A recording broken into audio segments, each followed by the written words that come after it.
आप मेरे 5-6 साल पुराने व्लॉग्स उठाकर देखोगे, कोई भी पुराने वीडियोस उठा के देखोगे, आपको दिखेगा कि मैं हमेशा सेम टी शर्ट्स पहन रहा हूं, क्योंकि मैं ये टी शर्ट्स तब तक इस्तेमाल करते रहता हूं जब तक ये पूरी तरीके से फट नहीं जाती। इसलिए मेरे वार्डरोब में अभी भी कई सारे ऐसे कपड़े हैं जो 12 से 15 साल पुराने हैं और मैं अभी भी उन्हें पहनता हूं। तीसरा, जो कपड़े खरीद रहे हो उन्हें अच्छे से खरीदो, उनकी केयर करो, अच्छे से धो, रिपेयर करो और लंबे समय तक चलाओ। कोई फटा हुआ बटन, छोटी स्टिचिंग या लूज फिटिंग किसी कपड़े का अंत नहीं होता। लोकल टेलर के पास जाकर उसे रिपेयर करवाओ। एक और बहुत बड़ा मिसकंसेप्शन लोगों का रहता है कि एक बार कपड़े पहन लिए तो उन्हें धोना ही पड़ेगा।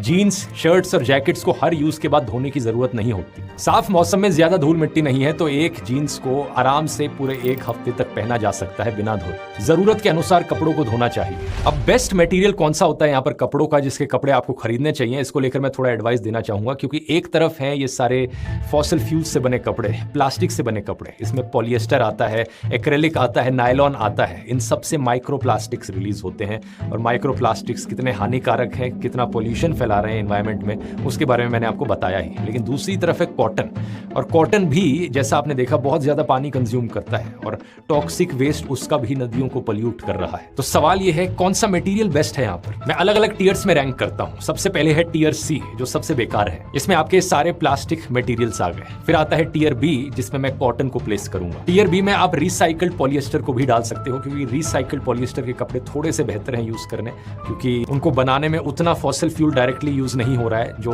ओरिजिनल प्लास्टिक को बनाने में हो रहा है। इसके अलावा ट्रेडिशनल विस्कोस का मटेरियल भी इसी कैटेगरी में आएगा, क्योंकि इसे बनाने के लिए जंगल काटे जाते हैं, पुराने रेन फॉरेस्ट काटे जाते हैं। फिर आता है टीयर ए, जो कि एक्चुअली में अच्छी कैटेगरी है। इसमें है ऑर्गेनिक कॉटन।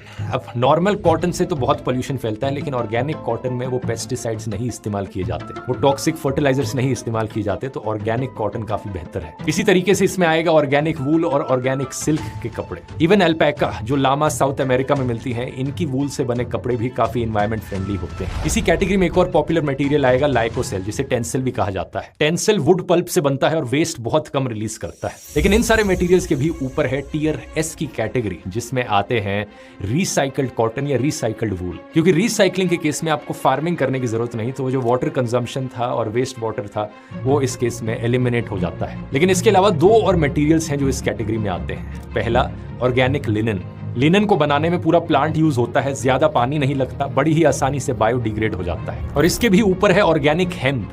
हेम्प की खास बात यह है कि इसको बनाने में ऑलमोस्ट नेग्लिजिबल पानी यूज होता है, ना ही पेस्टिसाइड की जरूरत होती है। ये मिट्टी को भी रीजनरेट करता है, बड़ा ही ड्यूरेबल मटेरियल है और बायोडिग्रेडेबल भी है। ऊपर से इसको उगाते वक्त पर एकड़ इसकी यील्ड बहुत ज्यादा है, तो इससे बनाए हुए कपड़े बहुत कम जमीन को यूज करते हैं। ऑलमोस्ट हर क्राइटेरिया से देखा जाए तो ये बेस्ट मटेरियल